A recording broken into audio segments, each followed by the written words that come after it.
Bom, deixa eu trocar de assunto aqui, que tem uma outra coisa que vocês andam falando bastante nas lives, até como partido político, que é o combate ao crime organizado. Eu queria que você me explicasse como é que o crime organizado funciona no Brasil, onde que ele tá, como é que é essa situação toda, que eu não faço a menor ideia, e também como que é combater isso sendo de um partido pequeno, com uma representatividade na internet ainda. A gente tem primeira pergunta que você colocou do que é o crime organizado. Como é que ele opera no Brasil? Qual é a situação pra gente entender a gravidade da coisa? O crime organizado, ele opera como tudo, até como um negócio, na brecha e na oportunidade. Então, você vai pegar o Comando Vermelho, né? E surge as cadeias, como até o PCC surge na cadeia, e ele surge de uma fusão entre ativistas políticos de esquerda que conhecem, vamos dizer, criminosos comuns, e aí os caras trazem uma parte da lógica de guerrilha ali pra dentro, vamos dizer, dessas organizações. Ele cria um código de conduta interno, tal qual um partido, e aí o Comando Vermelho, ele começa a fazer desde o começo, vamos dizer, essa tomada de posições territoriais, assim como cuidam do negócio, o business da droga. E isso sempre foi, especialmente nos anos 90, nos anos 2000, meio dos anos 2010, desculpa, até agora os anos 2020. Isso foi entendido como cartéis que trabalham com tráfico de drogas. Quando que desde o começo eles sempre tiveram essa vocação de ocupação territorial. E aí entra uma coisa que é interessante, quando surgem as milícias nos anos 2000, o que a milícia faz? Ela faz a ocupação territorial sem tráfico de drogas. Hoje até tráfico de droga a milícia faz, mas aí é outra discussão. O lance que interessa é você conseguir ganhar muito dinheiro e ter muita força com a ocupação territorial e com um trabalho de uma espécie de banditismo de clã, que você vai achar, vamos dizer, similaridades com coisas que aconteceram na Idade do Bronze. É assim, um chefe tribal que assume o comando de um território, e aí ele tem que estabelecer rituais de legitimidade dentro daquele lugar, uso bem, vamos dizer, bem claro da violência, música, arte, linguagem para justificar aquela estrutura. Os casos do Comando Vermelho é como se fosse guerreiros tribais da Idade do Bronze. O PCC, ele surge no contexto também de presídios em São Paulo, mas ele surge de uma outra maneira. Ele surge um cara que claramente é um sujeito mais inteligente, que é o Marcola. E ele entende o PCC como um partido, mas ele entende como um business mais nas sombras. E a ocupação territorial não é tão nítida, porque também não é tão necessária. E ele soube misturar a atividade da droga com outras atividades correlatas. Então, eu sempre ouvi falar de um cara que é o armeiro. O PCC tem vários armeiros em vários lugares. Que assim, você quer roubar um banco, fala, eu tô afim de roubar um carro forte. Você é um bandido ladrão, já roubou uma moto aqui, você já roubou um celular ali, é conhecido pelos bandidos do PCC na região. Aí você chega pra um armeiro, tô graduado aqui, conhecido e tal. Legal, eu quero roubar um carro forte. Tem um carro forte que vem todo dia 3, vem num banco aqui, ele vem e entrega o dinheiro e tal. Eu quero fazer uma emboscada. O cara, tudo bem, o que você precisa? Vou precisar de um carro, vou precisar de mais 2 caras que carregam arma assim assado, vou precisar desse equipamento assim assado. O cara, beleza, eu tenho as armas aqui, eu fico com 30%, eu participo da operação com você. Então, é um business, né? O cara entra com o trabalho dele e com a ação de empreendedor dele de atacar o carro forte, e o PCC entra com uma estrutura proprietária que ele tem, conhecimento de causa, inclusive uma espécie de seguro de vida, e caso ele seja pego, ele vai ter advogados, vai ser protegido. E o PCC participava do lucro. Então, havia o tráfico de drogas, mas havia uma operação de banditismo tocada pelo PCC. E por associados, né? Então o PCC, ele sabia trabalhar os associados à facção. O PCC, nesse sentido, ele tem uma lógica sofisticada que isso permitiu que ele fosse escalando para outras atividades, ele fosse se misturando às atividades. E o capital acumulado do PCC, ele foi sendo reinvestido, permitindo que eles não ficassem só no tráfico de drogas. Quando a gente olha, por exemplo, a ocupação do Comando Vermelho, eu sempre uso esse exemplo, ela é horizontal. Horizontal no sentido de você olhar um mapa, e aí você tem um horizonte do mapa, e aí fala, dentro dessa circunscrição aqui do mapa, eu vendo gás, eu vendo net, eu vendo... Fora disso, não. O do PCC é vertical. Ou seja, eles sobem nas instituições, eles entram na polícia, eles entram no mercado financeiro, eles vão entrar, sei lá, no mercado de venda de bebidas. Então eles sobem na hierarquia social em outras estruturas, então eles podem estar misturados em qualquer coisa. Eles não estão presos num determinado território. Então é um modelo mais inteligente de negócio, mais eficaz. E a gente tem esses dois modelos competindo. Em geral, especialmente o que está acontecendo no Nordeste, os associados do Comando Vermelho são mais eficazes na guerra pura e mais cruéis do que a turma do PCC. O PCC terceiriza para outros essas brigas. Mas o PCC, ele é mais sofisticado e acho que ele deve ter margens... É o que dizem, ele tem margens maiores do que o Comando Vermelho. E é enxergado, inclusive, pelos Estados Unidos como uma organização meio que única. Até quando comparado com outros cartéis da América do Sul. Então esse é o problema que a gente tem.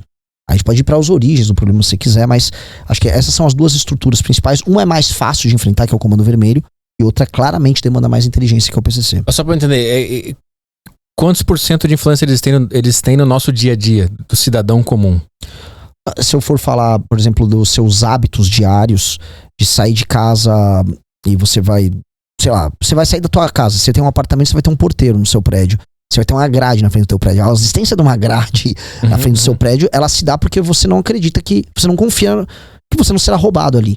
Ou a existência de uma pessoa que vai escolher quem pode entrar ou quem sair ali. Sim, mas é um ladrão normal. Não necessariamente normal. O crime organizado vai estar nessa. Sim, mas é que hoje um ladrão comum, ele não é um... O ladrão normal não existe mais praticamente numa grande cidade. Ele vai ser faccionado porque faz sentido ser faccionado, especialmente com o PCC. Um ladrão de moto, se você é faccionado com o PCC, você tem zonas de atuação. Se você é pego, você tem advogado. Dentro da cadeia você tem proteção. Então, não faz sentido você não ser faccionado. Entendi, o cara tem tipo um plano de saúde, plano de dentista, tudo lá dentro. Tem, ele tem e isso dá um senso de pertencimento ferrado. Lógico que não são todos. Você vai ter um nóia, um ladrãozinho, mas em geral o ladrão ele vai tendo essa cadeia. O ladrão de celular, ele rouba celulares, né, um moleque. Aí ele vai entregar pra alguém, esse alguém vai entregar pra uma máfia, essa máfia vai estar ligada ao PCC. Tem a máfia dos nigerianos que pegam os celulares no centro. Eles, em última instância, precisam do PCC participando da atividade deles. Então, o seu dia a dia vai ser em grande medida determinado pelas ações que você vai tomar pra se proteger de um eventual roubo. O carro que tem isso filme no Brasil. Se você não tem um carro blindado, você vai ter isso filme, pelo menos. O celular que você não vai ficar dando moleza na rua. Então, muitas das ações que você vai tomar na tua vida são baseadas nisso. Agora, por exemplo, o PCC tem influência no Porto de Santos. Porque boa parte da operação deles está em mandar droga pra Europa. Puta, tem a ação do Porto de Santos. Então, às vezes... Tem boas ações, né? Eu não sei, hoje... Tem muita atividade. Tava boa, inclusive. Claro. Eu não sei se a atividade deles vai ser muito afetada aí por se haver uma crise com o PCC. Não sei se é uma notícia boa. Mas a real... Parem de mexer com o PCC. Meus dividendos estão gordos. Mas com certeza eles movimentam bastante o jogo por lá. E então assim, eles vão estar em muitas áreas. A gente viu Faria Lima. Eles, assim, a gente tem que pensar assim, toda atividade criminosa que acaba funcionando acaba gerando monopólios. E todo monopólio gera um lucro desproporcional. Então eles têm meio que um monopólio na distribuição de droga em São Paulo. Imagina o lucro desproporcional que eles tiveram por anos fazendo isso. Isso permitiu que eles reinvestissem em outras operações. E aí, cara, né, os ovos do PCC estão em várias cestas. Então isso interfere na tua vida. E o que é aquela história que eles tinham postos de gasolina? Quando eu vou num posto e abasteço o carro, eu tô dando dinheiro pro PCC? Se eu for no deles, né? Eles montaram rede de postos de gasolina e eles foram também pro campo da distribuição da gasolina. Assim, aí tem muita história de conversa com policial, com promotor, que eu não vou ter todos os detalhes dessa parte operacional, mas posto de gasolina permite o batismo. A gasolina batizada faz com que você declare um valor e ao mesmo tempo você, com a gasolina batizada, você pagou menos pelo combustível. Esse gap você lava dinheiro. Mas é tudo pra lavar o dinheiro da droga, não é porque eles querem ter um posto de gasolina e vai dar uma grana. É igual o Comando Vermelho com os shows de funk, os shows de grandes de funk, que você esquenta o dinheiro através do show. Então você tem operações que são pra ganhar dinheiro também. Tem operações que você usa pra lá esquentar o dinheiro. Aí você vai ter uma rede de empresas que você esquenta o dinheiro. Tem outras operações que são lucrativas em si. Por exemplo, eles em algum momento começaram com posto pra esquentar dinheiro. Depois eles começaram a ganhar dinheiro com distribuição de combustível. É mais ou menos isso. Eles vão se encaminhando e crescendo. Então eles estão diretamente ligados ao nosso dia a dia como cidadão e a gente nem imagina. Sim. Quando que vocês... porque é uma coisa recente, eu acho, vocês comprarem essa briga pública contra o crime organizado, né? Quando que vocês decidiram fazer isso e qual foi, enfim, a estratégia? Deu medo de algum de vocês sofrer algum tipo de represália depois? Como é que foi? Foi uma decisão deliberada nossa, quando a gente entendeu que nós precisamos montar um partido e a gente não poderia ficar falando de maneira ou boba sobre os assuntos, não aprofundada, ou solta. Por exemplo, o Kim tem projetos muito bons em muitas áreas, como deputado federal. Mas antes da gente pensar em montar um partido, os projetos eles ficavam meio soltos. Eles não faziam parte de um todo coerente. E por que não faziam? Porque, o Kim precisa focar nisso aqui, agora precisa focar naquilo ali. Quando a gente falou, vamos montar um partido, nós vamos montar um programa partidário, a gente começou a discutir todos os assuntos e chamar dentro da nossa comunidade pessoas pessoas para discutir todos esses temas. E aí, em todos os temas a gente foi aprofundando e tendo insights e conversando com outras pessoas. Ou seja, a gente transformou o MBL em uma espécie de um fórum interno de discussões. Que aí criou a revista Valete, que produz os artigos, mas produz a ideia e que produz o fórum, os espaços de discussão. A ideia do livro amarelo. E aí você começa a ter as discussões e você começa a ter um ambiente fértil para você estudar os temas. O tema do crime organizado é um tema que começou com esse insight a discussão sobre crime no Brasil, sobre criminalidade como toda, ela é levada toda para um campo errado. Mas sobre crime organizado, ela ainda está presa na discussão sobre drogas. E aí eu falei, não é sobre drogas, é sobre território. Sobre território e ocupação, ou horizontal ou vertical. CC com a vertical e o Comando Vermelho com a horizontal. E nós precisamos começar a tratar com uma perspectiva diferente o enfrentamento a eles, que é o enfrentamento de um agente alienígena ocupando espaços na máquina pública, no empresariado e no próprio território brasileiro. Só de você virar essa chave, você começa a ressignificar tudo que envolve o crime organizado. Então a gente mudou a chave imaginativa, não só nossa. Quando eu vejo o Ratinho Júnior falando não, agora nós vamos partir pra cima, vamos tratar eles como organizações terroristas. Não, eles fazem ocupação territorial. Todo mundo tá usando o termo ocupação territorial. Os presidenciáveis, o Ratinho usou, Caiado usou, o Zema usou.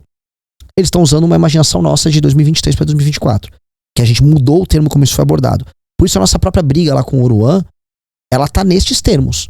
Ela tá entendendo assim, se o Oruan pertence ao Comando Vermelho e o Comando Vermelho ocupa um território, qual é a função dele, que é filho do Marcinho VP, nessa estrutura? Ele, e eu vou ser marxista aqui, ele cria a superestrutura ideológica para justificar um sistema de relações econômicas e políticas que acontecem nas áreas do Comando Vermelho. Ele é a cultura enquanto superestrutura. Tá. Então dane-se a música, isso não é uma questão de liberdade, ele é um agente político de uma determinada máquina que também é política. Nós precisamos ver maneiras de pegar ele no pulo ali. E a lei anti-Oruan foi uma resposta, que é sobre a lei anti-Oruan de não colocar dinheiro do Estado nisso. Lógico, ela é uma lei bem óbvia, mas ela apontou o problema. Tem uma estética em volta dela que nos mostra alguma coisa. Ela tem vamos dizer, ela aponta uma discussão e essa discussão ela extrapola a função da lei. Sim, ela faz uma marca, um marketing que nos leva a pensar outras coisas. Exato. E isso despertou as pessoas para essa questão da naturalização do Comando Vermelho, que é literalmente a função ideológica do Oruan. E como é que vocês imaginam que dá para acabar com isso, sabendo que o Estado brasileiro deve fazer parte, deve ter algumas entranhas ali desses comandos dentro do Estado e vice-versa? Como é que faz para resolver isso? Foi comprovado que tem. Uma série de matérias muito corajosas. Assim, se o que a gente faz é corajoso, no sentido de peitar os caras, tem alguns jornalistas que estão fazendo há mais tempo e correndo mais riscos do que a gente. Eu cito nominalmente o André Chaldas, que hoje tá no Metrópolis, foi do Estadão. A Andresa Matais também tava no Estadão e hoje tá também no Metrópolis. Eles descobriram a dama do tráfico e um sistema de lobbies via ONG do Comando Vermelho e do PCC dentro do Congresso Nacional e com os ministérios do atual governo. E é bem claro, e as reuniões estavam públicas, estavam nas agendas. Tiveram reunião agora com o Ministério da Justiça, do Lewandowski, teve reunião deles este ano no Ministério. Fizeram lobby para tentar aprovar uma agenda carcerária. E essas ONGs, foi comprovado que elas são ONGs que obedeciam primeiro interesses do PCC, do Comando Vermelho, e depois, esse ano, estavam atendendo interesses do PCC. Essa mesma turma, esse mesmo grupo, financiou e organizou um filme que está presente até hoje no Netflix, chama O Grito, que é um filme que também defende a agenda de desencarceramento. E, por curiosidade, as ONGs e a agenda ligada ao tema do desencarceramento e aumento dos direitos dos presidiários, que é uma coisa que o Comando Vermelho e o PCC tratam como política, e o lobby deles trabalha nessa linha, é a mesma linha de, vamos dizer, ONGs, algumas ligadas ao movimento negro, mas a maior parte ligada a direitos humanos, que recebem dinheiro estrangeiro aqui, que é onde você faz a intersecção entre a esquerda e esses grupos. Então, há uma intersecção política entre a esquerda brasileira e as facções criminosas no lobby e na atuação de marketing e de influência política no Congresso e no governo federal, com certeza. É comprovado. As relações são óbvias. A lobista é a Janira do PSOL, que foi uma deputada federal do PSOL. Não é não, ela é do PSOL, ela anda com essa turma, ela anda com as ONGs todas de direitos humanos que têm participação da turma do PSOL. No filme O Grito, que tá no Netflix, você teve a presença se eu não me engano, da atual ministra Aniele Franco, o ministro do STF, o Barroso, teve presente, o Oruan teve presente, algum parente do Marcinho VP e outro parente do Marcola tiveram presente. Então, sim, essas coisas acontecem e você tem essas entranhas. Eu tô falando agora do topo do poder. Fora disso, você vai ter de delegado de polícia, no Rio de Janeiro, membros dos batalhões da Polícia Militar ligados a crime organizado. Você tem vamos dizer, as infiltrações todas acontecendo. E aí você fala, como é que eu vou fazer o combate? Que acho que foi isso que você queria perguntar. Você vai ter que declarar eles entidades anômalas. E entidades anômalas no sentido de que eles não serão detentores de direitos e prerrogativas que você dispõe ou que eu disponho. Eles não são cidadãos brasileiros. Eles não têm que ser titulares de direitos e garantias que um cidadão brasileiro tem. E o direito para eles tem que ser muito rápido e muito duro. Então nós temos que ter leis que vão atingir eles rápido, operações de quebra de sigilo bancário, quebra de sigilo fiscal, telefônico, telemático, operações muito rápidas que prendam os caras. Se o cara é identificado rapidamente como membro de uma facção, ele tem que ser rapidamente enviado para cadeia, sem muita demora. Você vai ter que ter um regime de enfrentamento a eles, que é um regime especial de enfrentamento a eles. Esse é o tema que a gente está querendo trazer para o Brasil para discussão, que é o do direito penal do inimigo. É estabelecer, olha aqui, essas pessoas recorrentemente cometem crimes, não aceitam a autoridade do Estado brasileiro. No caso do PCC do Comando Vermelho, é bem óbvio, eles sequer aceitam que o Estado brasileiro tem legitimidade sobre o próprio território, né? Então eles têm territórios, eles têm instituições que eles comandam e eles vão ser tratados como entidades anômalas. E aí o Estado brasileiro tem que ir com instrumentos especiais e desconstruir eles na base e no topo. E isso vai ser muito duro, vai ser uma política muito dura que um presidente da República tem que tomar para enfrentar esses caras, até porque o sistema atual de justiça brasileiro, com todas as prerrogativas, com as leis de execução penal que a gente tem, com progressão de pena, com saidinha, com a demora, a letargia que um processo penal tem aqui no Brasil, não está sendo eficiente. Ninguém consegue fazer isso. Hoje não dá para você controlar se quer um ladrão de celular ou um ladrão que rouba moto. Esse cara é solto muito rápido, o cara rouba, volta. Quanto mais um chefe de um cartel. Então, a gente vai ter que alterar profundamente as nossas leis para fazer esse enfrentamento. Vai ter que fazer muito uso de inteligência. E vai ter que colocar o Estado brasileiro mobilizado para algo que será único, que é a retomada do território brasileiro, retomada das favelas e destruição até do aparato de inteligência que esses caras têm, especialmente o PCC. Mas se o Estado está infectado por essas organizações criminosas, como é que você confia no próprio Estado para fazer essa ação? Porque a infecção, ela não é, vamos dizer, uma metástase ainda. Ainda. Só que ela será. Ela será, porque a gente sabe que, enfim, aí tem que ser muito cuidadoso. Estranhamente, alguns elementos do judiciário costumam defender agendas similares a desses caras. E isso é muito preocupante. Eu tenho que ser muito cuidadoso com o que eu falo sobre isso. Mas você tem um câncer se espalhando rápido e acho que não é uma metástase ainda, só que assim, contra o câncer você não tem nada a fazer do que tentar o tratamento mais agressivo para derrotar o câncer. Não há muita escolha. Assim, é isso ou a transformação do Brasil no narco-estado ela vai começar a ser efetivada. Tem umas coisas que podem começar a acontecer que as pessoas vão se assustar. Tem um novo tipo de guerra que a gente viu na Ucrânia, envolve drone, envolve uso de tecnologia, houve produção de, vamos dizer, aparato militar super descentralizado. Já isso vai estar disponível para o crime organizado. Pouco tempo. Sim. A infiltração também política e institucional deles também está acontecendo em um nível muito rápido. Então, já a gente não vai dispor de meios para enfrentar. Porque num congresso eles vão poder brecar um avanço de uma legislação nesse sentido. E tecnologicamente falando, e através do acúmulo de capital que eles têm, eles vão garantir essas posições. Por exemplo, nesse instante, quem está ganhando? O Estado brasileiro ou eles na parte territorial? Agora, a gente até botou um menino nosso pra ir lá. Tem cidades fantasmas já no Ceará.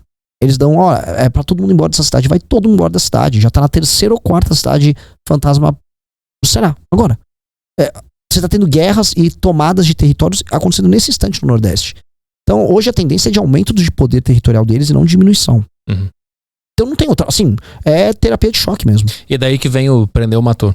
Sim, o prendeu, matou surgiu quando eu tive eu fiquei muito pistola, quando houve uns comentários de, em geral, essa galera meio direito penal mínimo, garantistas, após aquele caso de um assassinato que teve de um ciclista na frente do Parque do Povo. Tinha tido lá, o assalto, aí vieram discutir, mas veja só, mas também, ele era um cara rico. Eu falei, que? E a ideia própria de que aquele assaltante, nada iria acontecer com ele. Ele pode ser preso e não vai ficar muito tempo, vai progredir a pena dele e ele será solto. Isso enfim, eu fiquei muito pistola e eu falei, cara, o que tem que fazer é prendeu, matou. E aí virou uma piada, virou até uma música ali que eu comecei a delirar no meio da live. E virou um slogan e virou, vamos dizer, o nosso mote pra essa questão da guerra contra o crime. Não foi nada pensado, foi basicamente um momento numa live. Mas foi daí que saiu depois aquelas declarações por exemplo, do Arthur Duval de botar o cara no pneu e queimar o cara ao vivo e todo isso foi crescendo. Foi ali assim, a gente já tinha material escrito sobre direito penal do inimigo, a gente já tava fazendo as pesquisas, o negócio do Oruan já existia, toda essa leitura nossa ela já existia previamente. A gente começou a entender que isto aqui precisa ser difundido, e eu estava usando minha live muito para difundir. Naturalmente a gente começou a fazer eventos e congressos e o próprio público começa a querer falar pra caramba nisso. Foi num desses eventos, não sei se, acho que foi em Salvador que o Arthur falou. Acho que ele falou de maneira alegórica ali, mas eu acho que não contribuiu muito pra seriedade do discurso nosso. E não foi exatamente bom, mas enfim, é um exagero retórico. Então eu achei que, bom, você reconhece que não foi a melhor forma de colocar a ideia. Não foi. Tá. Não foi. Porque essa é uma das principais críticas, né? Quando falam disso, usam esse... A gente não pode deixar. Tanto que eu acho que a gente tem que falar desse assunto de maneira muito sóbria. Então, tem que ser sóbrio. A gente tem que falar, alteração... O que é o jeito penal do meio? A gente tem que levar isso pra uma discussão técnico-jurídica, em muitos termos, e não ficar só no slogan. Até porque, né, alguém pode contraditar qualquer um da direita, e é um bom argumento. Mas a direita não elege um monte de deputado que tá lá, vão pegar os vagabundos, um monte. Tem, sei lá, comandante, sargento, coronel, delegado, inspetor, sei lá. Tem um monte no Congresso Nacional. E eles não produzem nada. A Comissão de Segurança tá cheia desses caras, eles são inúteis. E sim, eles são inúteis. E eles são só histriônicos. Então a gente não pode ser histriônico.